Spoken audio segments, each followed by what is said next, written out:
아이폰 16이 우리나라에서 1차 출시국이 될 걸로 보입니다. 구독과 좋아요 꾹.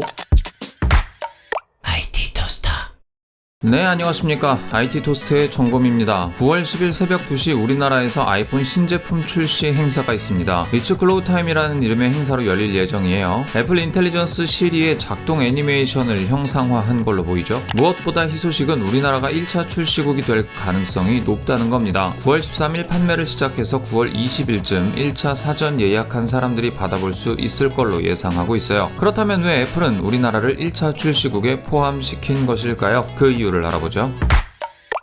한국 스마트폰 시장의 경쟁력은 나름대로 괜찮은 수준으로 올라온 상황입니다. 한국의 기술력은 이제 세계에서도 알아주는 수준이죠. 스마트폰 보급률도 상당히 높은 편입니다. 무엇보다 삼성이 70%를 점유하고 있는, 어찌 보면 애플에게는 아직 개척해야 할 영역이 많이 있는 시장이에요. 오히려 이런 경쟁을 통해서 삼성이 점유하고 있는 시장을 조금씩 잠식해가겠다는 전략으로 보이죠. 우리나라의 프리미엄을 선호하는 성향도 한 몫을 하고 있는 걸로 보여집니다. 한국은 프리미엄 스마트폰에 대한 수요가 매우 높은 시장입니다. 그러다 보니까 플래그십 휴대폰의 판매율이 높은 편인데요. 작년부터 도드라지게 보이는 부분이 30대 이하 젊은 층에서 안드로이드 기기에서 아이폰으로 전환하는 경향이 높아지고 있다는 겁니다. 애플은 이 기회를 잡고 초기 출시로 마케팅 효과를 높이겠다는 걸로 보이죠. 아이폰 판매량에서도 20, 30대에서 아이폰의 인기가 도드라지는 부분인데요. 더불어 신세대 아이돌인 뉴진스와 협업 등 활발한 마케팅으로 인해 20, 30대 연령층의 아이폰 15 사전 예약률이 80%에 달했습니다. 이는 전반적인 아이폰 점유율 상승으로 반영이 되고 있어요. 아이폰 출시 이후부터 거의 꾸준하게 아이폰의 점유율은 늘고 있는 상황입니다. 하지만 최근에 드라마틱한 상승률을 보이고 있진 않은 상황이라 사실 이 자료만 보고서는 애플이 한국에 여러 혜택을 주고 있는 게 다소 납득이 가진 않습니다. 여기서 아시아 정세의 변화도 한 몫을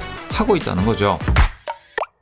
일본은 이전에 비해 판매율이 높아지거나 낮아지지 않는 정체기에 있습니다. 시장 포화 상태라고 봐야겠죠. 하지만 중국 시장은 상황이 조금 다릅니다. 그 점유율이 매우 낮아지고 있는 상황이죠. 중국 시장은 세계에서 가장 큰 시장입니다. 어떤 나라도 기관도 무시할 수 없는 시장이죠. 이 시장에서 애플은 큰 역성장을 기록하고 있어요. 2024년에는 점유율이 15%를 밑돌 것으로 예측하고 있습니다. 그러다 보니까 애플은 중국의 눈치를 많이 보고 있어요. 애플도 이 때문에 여러 보안 정책을 바꿔가면서 회사를 운영해 왔을 정도니까요. 중국의 안보를 문제 삼아 앱 삭제를 요구한 사례가 대표적이라고 볼 수 있죠. 미국 내 SNS 1위 앱이었던 왓츠앱이나 텔레그램, 스레드 같은 앱들이 중국 내 앱스토어에서 삭제당했습니다. 사실 우리나라에서 이런 거 저런 거 지워달라고 하면 애플이 콧방귀나 낄까요?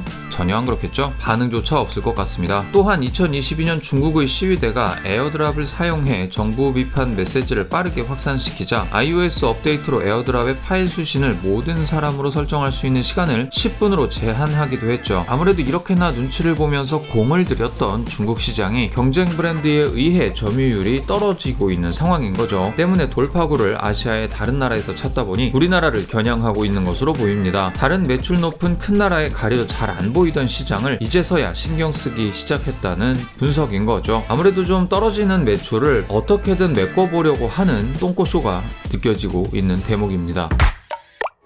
이 밖에도 우리나라의 통신 인프라, 충성도 높은 고객들의 증가 등을 이유로 꼽을 수 있긴 하겠지만 이런 부분은 몇 년 전부터 계속 있었던 요소이기 때문에 이번에 애플이 회심한 이유라고 꼽기는 어려웠습니다. 사실 우리나라 사람들은 불경기에도 프리미엄 휴대폰을 선호하는 경향이 강합니다. 10명 중 6명은 프리미엄 휴대폰을 선호한다고 하죠. 이런 한국 시장의 잠재력을 보고 한국 내에서 판매를 촉진하기 위해 노력을 하고 있는 걸로 보여집니다. 애플이 더 똥꼬쇼를 하고 있다는 생각이 드는 건 우리나라에서는 할인율이 기껏해야 15% 내외인데 중국에서는 이런 것과 관계없이 할인 행사를 마구마구 하고 있다는 거예요. 아이폰 15 프로를 최대 43만원까지 할인 행사를 하고 있다고 하네요. 젠장, 한국에서 앱등이로 살기 억울하네요. 그나저나 이번에는 뒤통수 안 치겠죠? 막상 행사 끝나고 나서 1차 출시국에 포함 안 되면 진짜 배신감 엄청날 것 같네요. 오늘 준비한 이야기는 여기까지였습니다.